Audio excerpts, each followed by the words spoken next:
Hey guys, I'm on board the Kitty Cat, and we're going to release some special passengers into the wild. And hey, you never know what we might see along the way.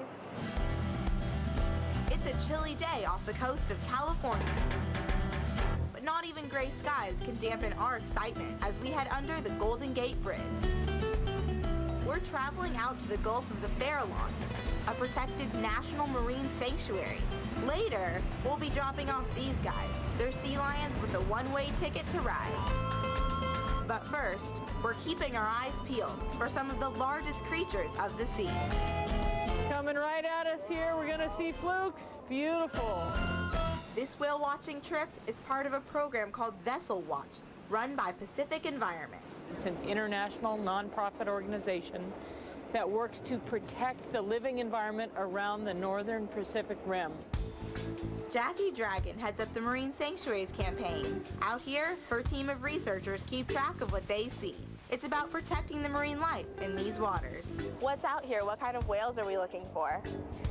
In this area, we see gray whales, blue whales, and humpback whales.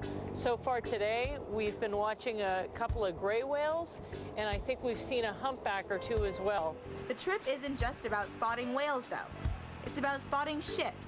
Dragon says they're a big threat to marine life due to something called noise pollution. Shipping traffic, as it turns out, produces the greatest amount of noise in the ocean in that low frequency that's used by our whales, sea lions, fish. And the worry is that they won't be able to survive if they can't do what they need to do.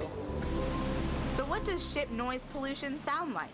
Let's listen in. We're going to drop the hydrophone overboard and see if we can hear a little bit of what the sound is coming from underneath the ocean.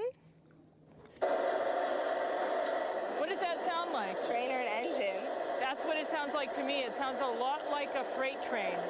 You'll see off to our right over here, this ship is departing. This noise is creating problems for the animals in the water. They're acoustic animals, and they depend on the ability to send out their own sounds and to be able to hear. What scientists are telling us is that they're literally losing the ability to hear.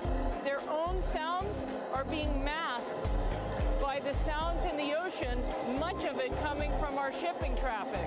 Dragon says a big problem is that ships are going too fast. Inside, a computer program clocks this one's exact speed.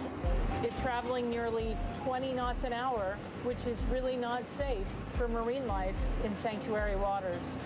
Our goal is to get those ships to slow down when they're in the sanctuaries. If they were only running 10 knots an hour, they would be much quieter because the propeller would be moving slower.